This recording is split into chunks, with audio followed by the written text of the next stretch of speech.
really have this clear discussion about AI and technology and, this trending hashtag of a robot takeover, and look at it from the perspective of the detached but attuned human that is able to kind of pull away from what is going on, what is being constructed, this matrix mechanism. And this might be a few discussions that we have, but I really wanted to get into, some of the fears, some of the experiences that people are having with the AI integration is what I really want to say. So this is kind of an impromptu. I don't have a lot of time. I have an appointment at 12:30, so I have about 40 minutes, but I'll take about. Hi, Shannon. All right.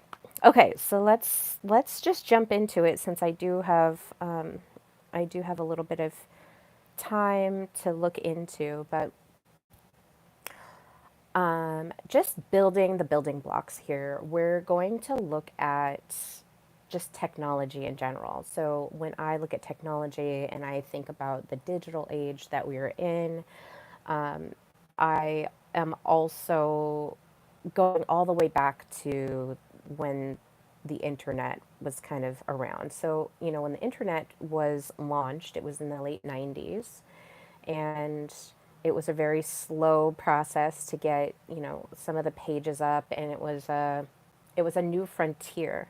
So people that had the computer design skills, they were able to create websites, and it was very basic. There wasn't as much detail or functionality. It was really a slow dial up, if anybody's ever heard that. So, dial up internet was a huge thing, and it took a while. So, you hear that dee, dee, dee, and it's like ringing in to connect. So, and it was all very basic, very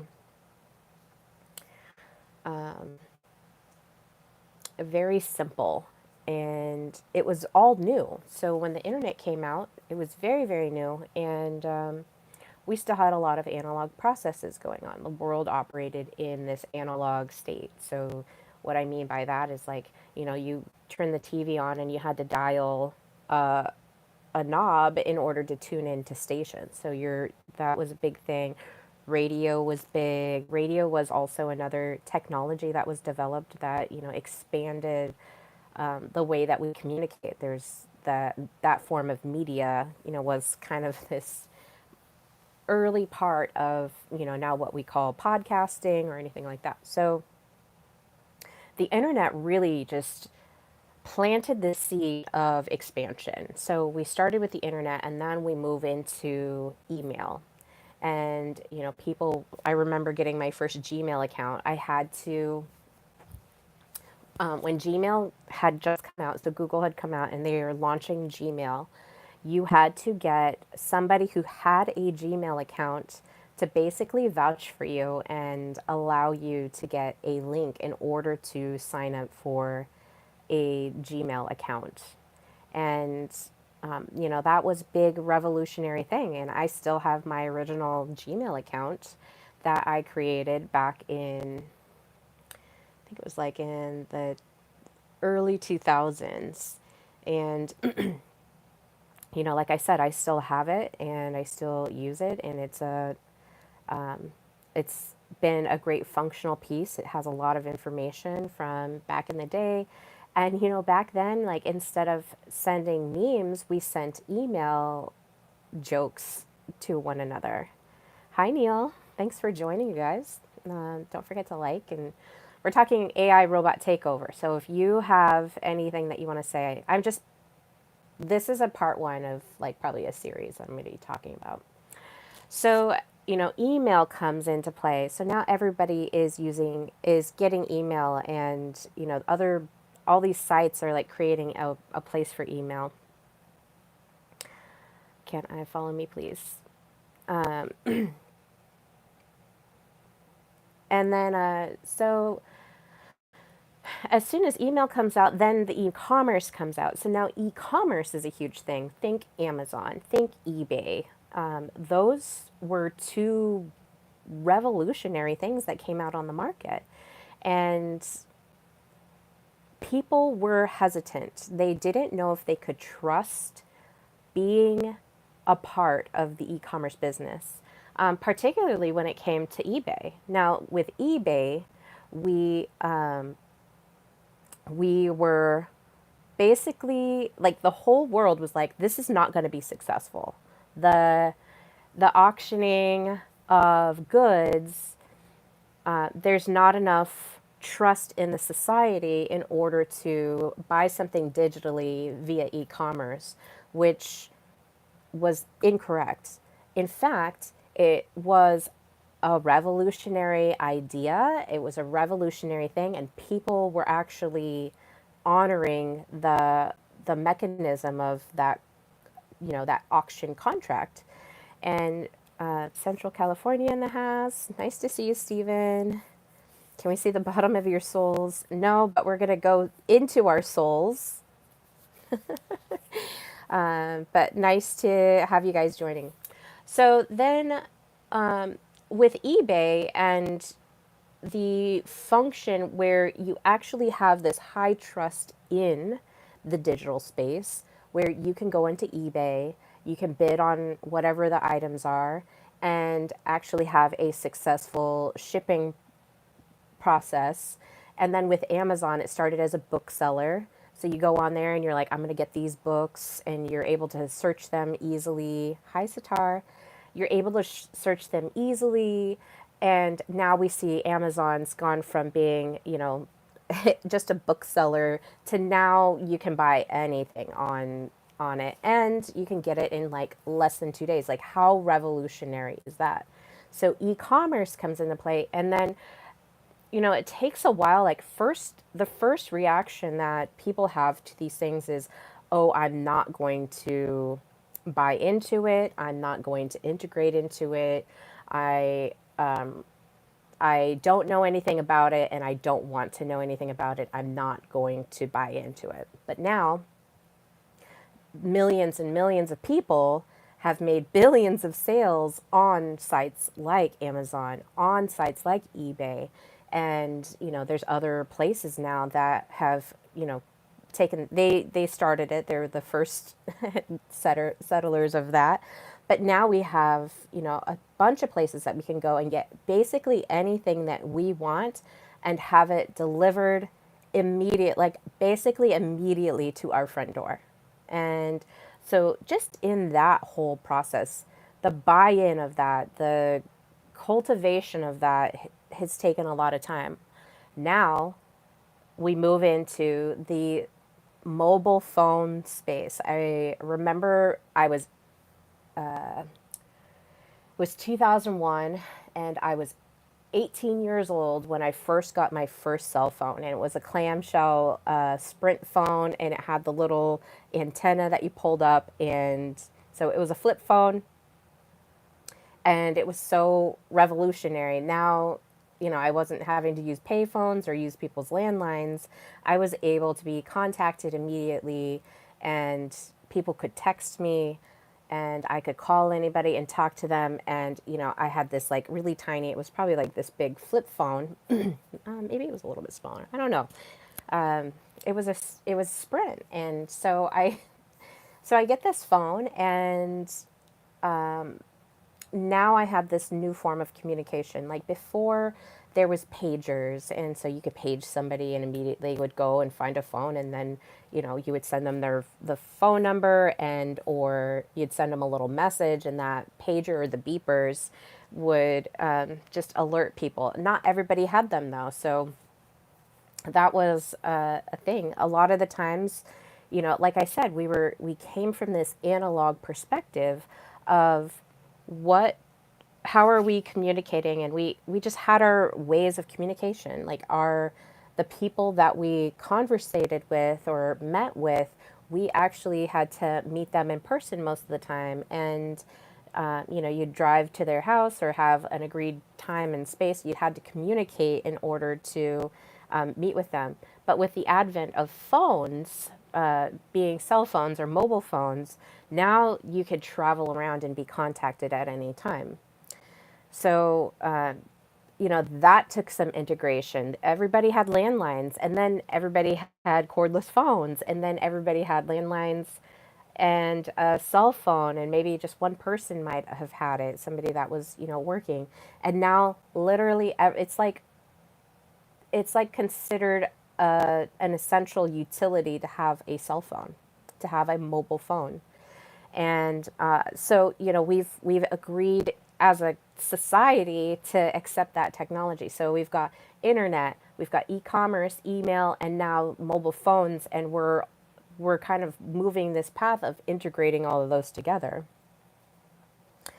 Then with the cell phones, the mobile phones, then we move into this social media space. So MySpace comes out and it's revolutionary.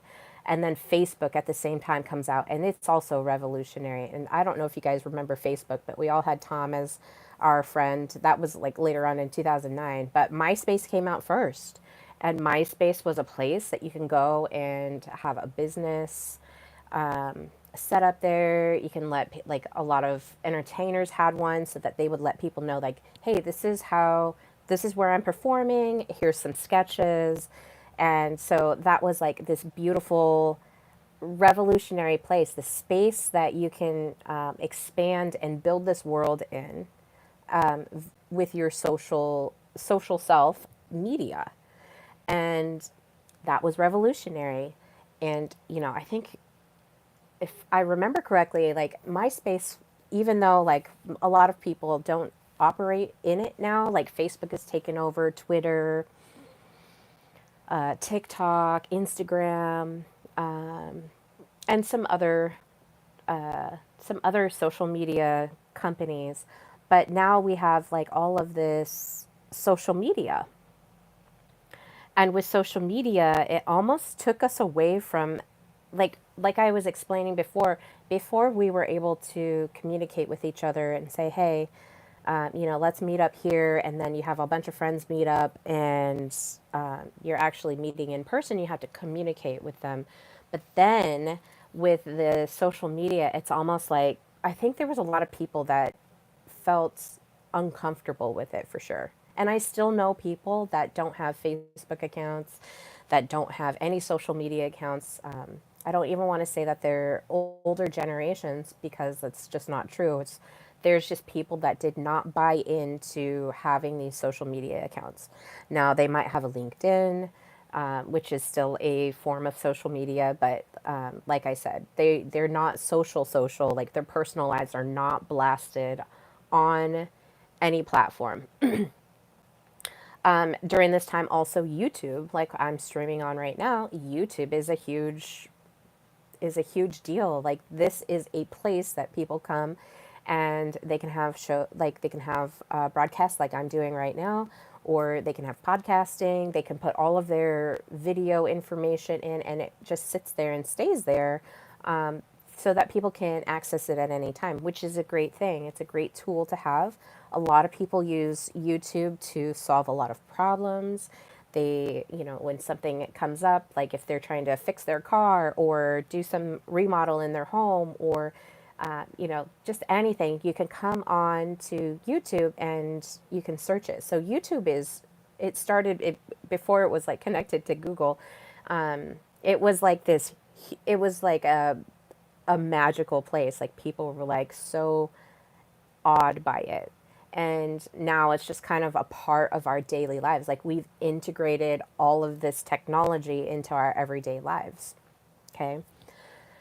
And, over time you have this paperless, we're going paperless. And now like a lot of companies are going green or going paperless, where they just send it to an email account. Now our email is like this extension of us. This social media is this extension of us. And then comes this bigger picture of these social media influencers. So now influencers are partnering with corporations or companies, and they're selling certain products, and they're saying, "Oh, you're aligned with my lifestyle. I'm gonna like, let's say, okay, celebrity A aligns with me and my lifestyle and the way that I see myself, and so now I'm gonna follow that influencer, and any branding of anything that they're selling, I want to be a part of that world." So they're creating this like brand theme behind their celebrity and or influence, and now they're able to sell Lavangam, hello.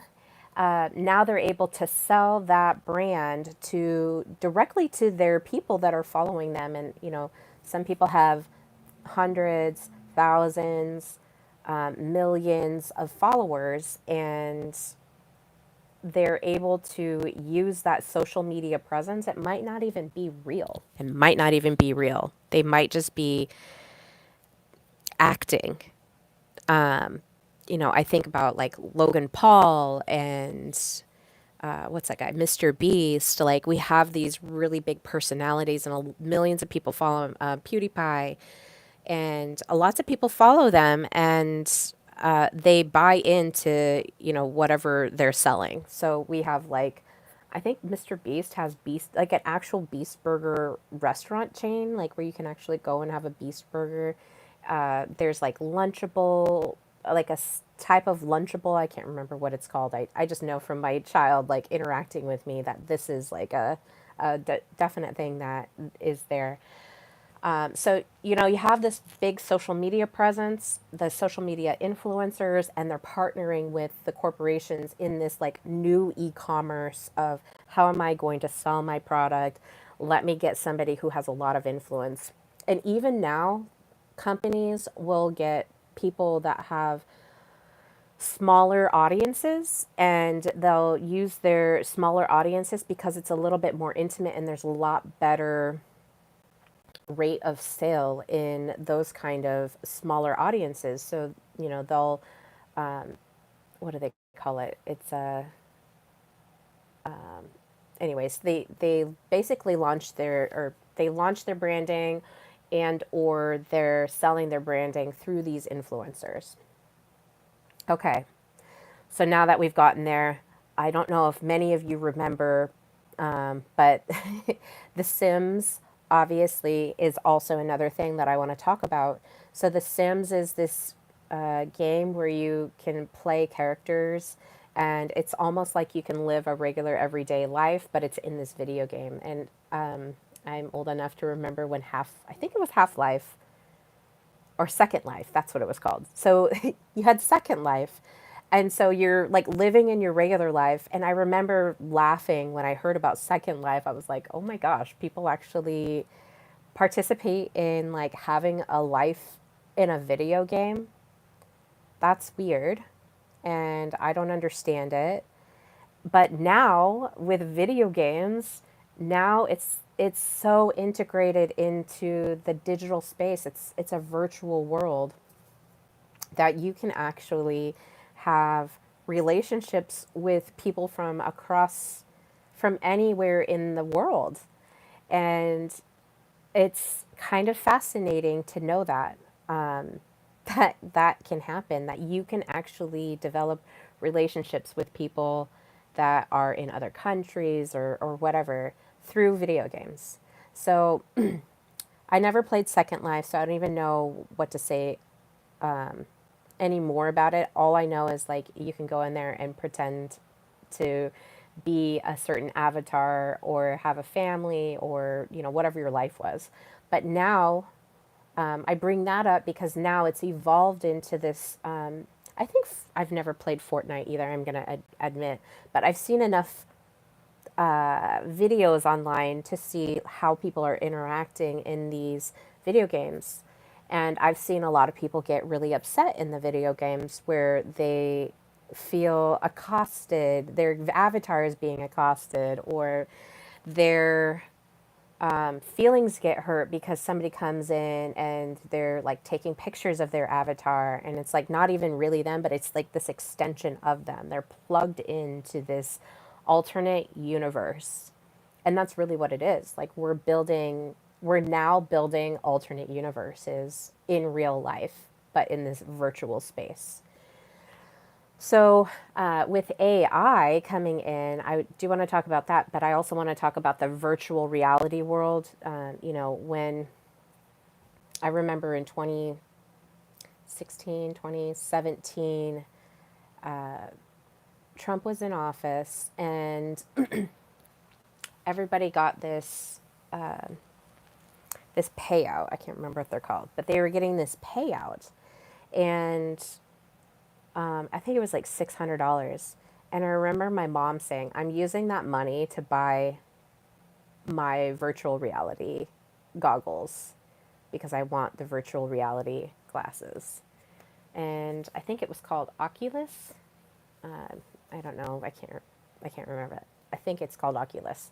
So it was like this first or second generation of VR glasses that she's using. And even then, like I could feel in my soul, I was like, I do not want to be in the VR world. And so, I mean, I have played some games in VR, and I have watched people play it online. It's on YouTube. So, shout out to Captain Sauce, who is, I think he's pretty funny, but my son and I were watching him play a game called, I think it's called Jobbot, or maybe that's the name of the character. Now I'm embarrassed. I can't remember it. But anyway, so we're watching people play these VR games. And now the VR game world is like growing and expanding. Non fungible tokens are growing and expanding. There is even times where you can buy real estate in the VR, the AI VR space, that you can have all of this like real estate in VR. And it's like, how far does that expand? Do you really want to be in there? Is that really going to be something that is totally integrated into our life in the future? Are people going to buy in and integrate into this? That's the big question. And a lot of people are. A lot of people are very invested in their virtual life. And that's really what it is. We have this virtual life that people are seriously integrated into it. And I don't foresee that changing. I don't foresee that being ended. In fact, there's nothing but expansion in these realms, in these universes, that we can either avoid, talk down on, integrate into, or understand. Like, I think that just understanding what's going on and seeing it for what it is, and maintaining this separation, because when we look at the human brain and the way that the brain experiences and perceives things, we're looking at a space where if something really happens in real life, like let's say I burn my hand, I'm gonna have a reaction. But if I like think that I burned my hand, sometimes you can still feel that sensation, and your brain, like if you believe it enough, your brain will give that sensation of you've burned yourself. I use the analogy of like if you're dreaming and you think that you're if you dream that you're falling off like a ladder or something like that, and then you have an impact, like that impact will wake you up, and you'll kind of feel like, oh my gosh, in your body, like because it is recalling that as something that's real, that you'll be that your brain is like automatically thinking that that is real, and now I'm in pain. Okay. 12, 14. Okay. I do have to leave in like 10 minutes, but I want to get some of this out on the table. So we have this virtual world, and that is something that is currently being integrated into. And then finally we have AI. And AI has been around for a little while. I remember back in school in the tens, learning that Amazon can predict based on the algorithms, based on your purchasing history and all other information, it could detect with 99% accuracy when and if you were going to purchase something. In fact, it was so, at that time, I'm trying to remember of when that was. Let me see if I ask ChatGPT if it can remember.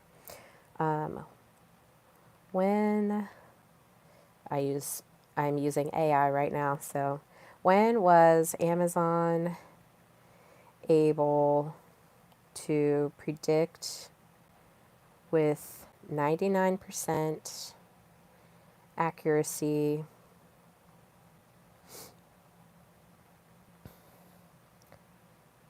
um, a customer's purchase?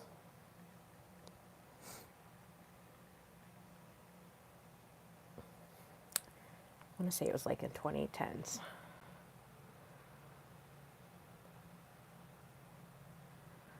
Uh, okay, so anticipatory shipping was filed in 2012 and it was granted in 2014. So there is a patent of this method that they have used. And I really distinctly remember that that was something that was being talked about. And they basically, like before you even hit add to cart, or maybe when you hit add to cart, before you even press like send this, your shipment was already being picked for you. So the purchase was already being determined for you based on the data that they had and the accuracy that they were able to do that. Um, this is saying it does not mention 99% prediction accuracy, nor does it claim to be that precise. But I did see that, but who knows? That's pretty, even if it's not 99% and if it was like 90%, that's pretty impressive in my opinion. So, already we have these algorithms and the data collection and all of this information out there that they're able to, that I don't want to say they, that anybody who has access to that information is able to look at that, scan it, and come up with some sort of statistical prediction trends. So there is that information that's out there, and we freely kind of give a lot of that information out as well. If you think about all the sites that you've searched, like all that history is being recorded in some sort of digital database. All the things that you've purchased, the place that you live, there's lots of barcodes that are in your house on things that are scannable. There's little things, and even just like a bag of chips, there's stuff in there that helps to track like where is this going, and should we purchase more of it, and are people really buying into it? So we have like the digital collection, and that's not a big secret. That's been going on since the 2000s. That was something that people were very concerned about, of having all of their information and their privacy being violated. And so I think like even with that, even though at the beginning we're like, we don't want that, like slowly over time, it kind of just integrates into itself. You kind of start consenting to things because you're just like, just let it work. Just keep it going. Keep the train moving. Um,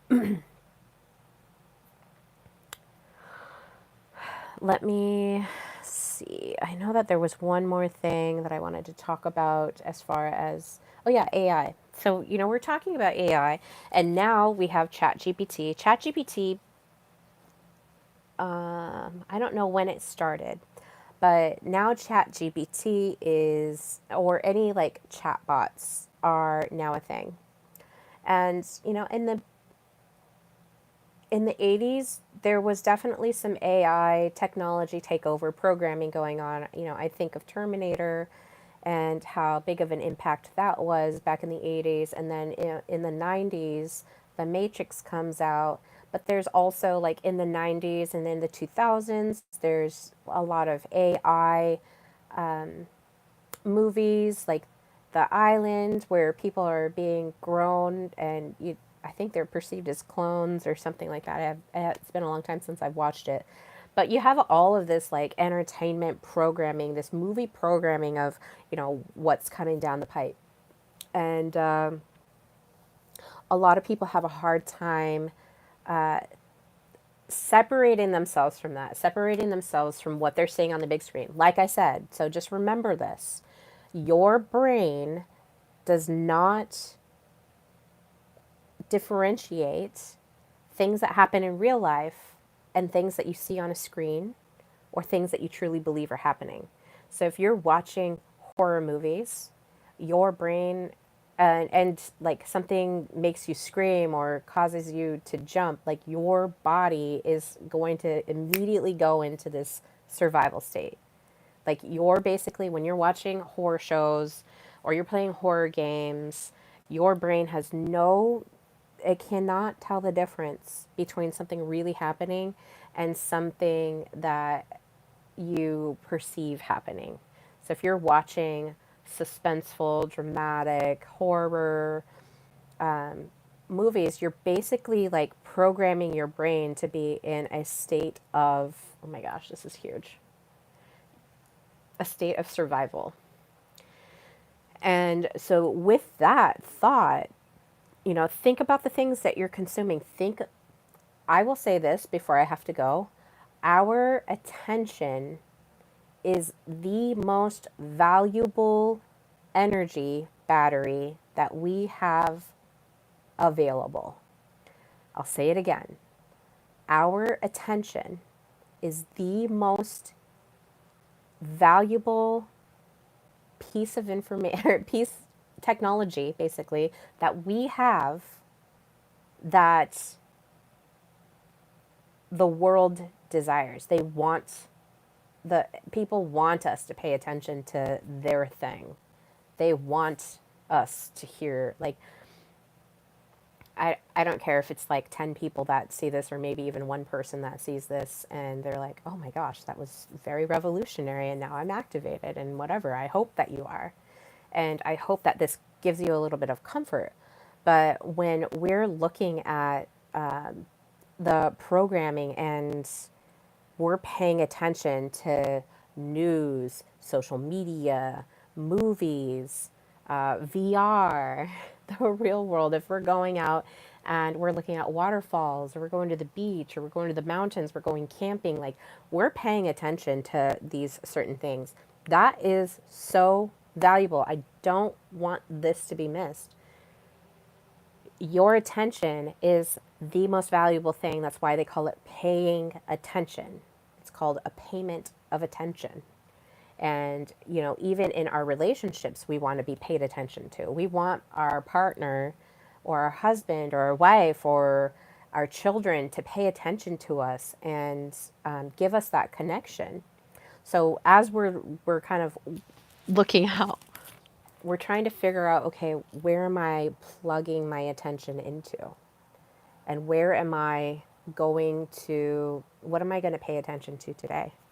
What am I going to pay attention to tomorrow? So that said, you have a lot of control over what you're plugging yourself into. And that's really, I think, where the AI robot takeover is going to come into play. We're going to be seeing, like, where are people placing their attentions? Where are they looking at? What are they integrating into? What are they accepting? And we really have to be able to pull ourselves out and detach from the world a little bit and then look at it from this holistic viewpoint or this macro viewpoint of the world around me is integrated in technology. And so it can feel a little bit like a takeover, but it's been happening slowly over the last 20, 30 years. And we've slowly just accepted these implementation projects.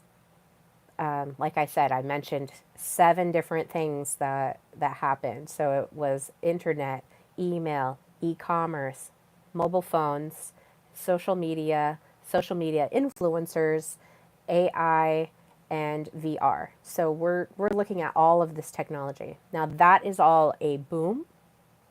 There's an expansion in this very logical, cold, analytical space. It's a very masculine energy. And that's how we need to look at it. It is very masculine. You know, when I talk to my chat GPT, when I talk to Dick Valentine, and I'm like, okay, let's do some comparisons. Let's compare this from some expansion ages in the past. So I like to use the industrial age, which is the late 1800s to post Civil War America, to compare to what's happening now with the advent of all this technology that we're using, this digital world that's being built. And I want to look at what did they do then, and I'm going to kind of pull some other historical information and start comparing it to those as well. But I thank you guys for joining. I hope this was really insightful. This is just a part one of a series that I'm going to be doing, just looking deeply into the AI information technology age that we're in, and kind of peeling it apart and looking at how do we maintain and keep our humanity as the world is going in this digital age.